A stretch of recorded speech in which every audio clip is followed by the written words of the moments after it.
Hi and welcome to Fabric Bites. It is February 2025 and this is my yesterday project. The way this project came about, this is a pencil pouch and the pattern is by Sewing Times.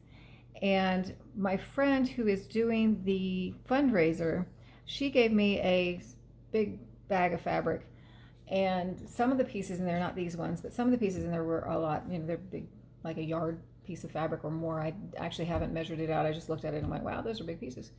And to make snap pouches out of them. The snap pouch uses a 5x9 piece of fabric, two 5x9 pieces of fabric and a little piece to make a fabric loop.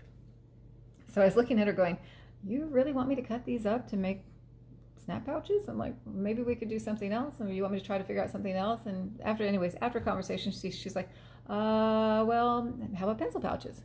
I was like, okay, let me look at that.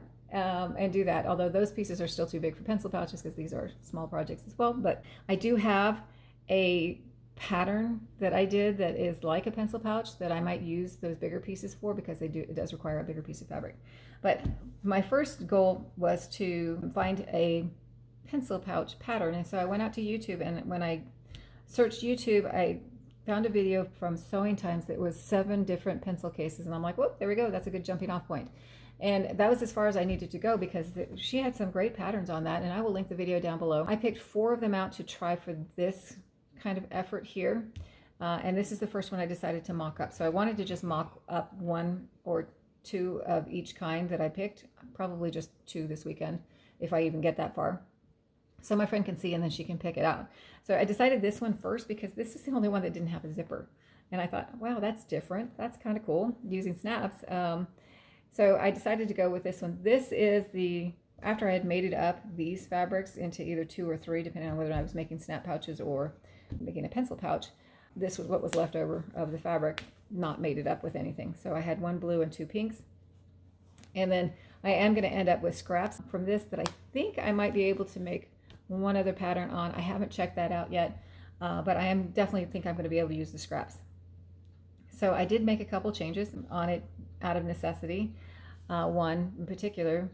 So if you watch her video, she shows you how to create this shape on interfacing. So you draw out your pattern on interfacing, and then you iron your interfacing on the fabric, and then you cut around it with your seam allowances, because this does not have seam allowance on it because it's for the interfacing. Well, I knew that based on the size that it wasn't gonna fit on my 10x10 pieces of fabric, because the actual body is 10 by 10 3/8, and so I was gonna be just shy. So I thought, well, that's okay. I will cut out the interfacing size as my fabric piece, and then I'll just go a little shorter on the interfacing and see if it still works, which it does, because that's what this is. And so she uses, I think, a 3/8 inch seam allowance. That's pretty much what I use. I use edge of foot, and my foot's about, I think it's 1/4 inch to 3/8 inch. I haven't measured it in a while, but I always go by 1/4 inch because it's easier to do the math. But so here it is, and I only have these pins here, but you can see even with these, there's plenty of room to slip that in there like that. So it does work if you have only, like I do, a restriction to 10 by 10 inches on that. Or no, I think you need the 10 by 10. So the other thing that did for me was, because the pattern fits on the edge here, it gives me about 1.25 inches here. I was able to create these pieces. I called them I don't remember what she calls them. I don't think she actually calls it. I call them the tabs on here. I used these 2 pieces, the lining piece and the outer piece, to create these. And rather than, fold it over and stitch on one side, you just have to put the 2 pieces together and stitch and do that. So I'll let you watch her video to find out more on that one. But I was able to do that, which I like that kind of connectivity between here and here. So I like how that came out. I did add on this one, I added the bow because I just used super light white fabric, and I wanted it to be distracting.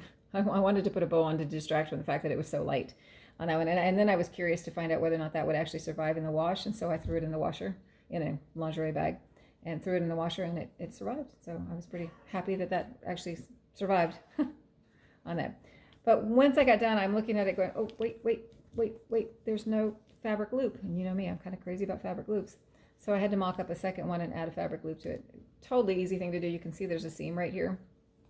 So super easy to just go ahead and throw on a fabric loop. So I did create one with a fabric loop just on the outside, although, I was thinking about putting one on the inside too, but it's a pencil case, so I opted to just put it on the outside. But this is a super, super cute pattern. I'm just going to do the 2 right now so I can show my friend and she can decide if she likes the pattern as well. If she does, can make more. If she doesn't, then I'll move on to one of the other ones and go from there. I am having a ton of fun doing this, so I like doing that. So there it is. I hope you like it. I hope that wherever and whenever you're at, you're having a great time. And thanks for watching.